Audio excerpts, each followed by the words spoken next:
Якутский масс-рестлинг выявил сильнейших спортсменов в Европе. В словацком городе Брезно завершился открытый чемпионат Европы по масс-рестлингу среди мужчин и женщин.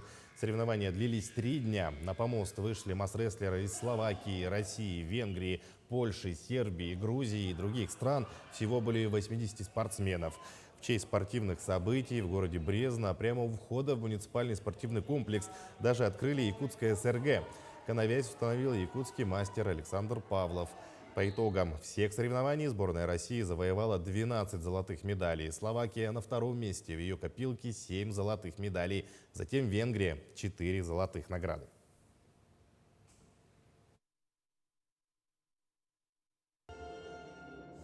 Особо отличился Эвандру Помина из Бразилии, который обошел многих конкурентов такой весовой категории, востребованной 90 килограмм. Он ее долго ждал, и буквально на пьедестале почета он рыдал. Хочу особенно отметить Эрчима Бапагая, который также очень долго ждал такого успеха. Он стал обладателем золотой медали в своей весовой категории, а также он стал абсолютным чемпионом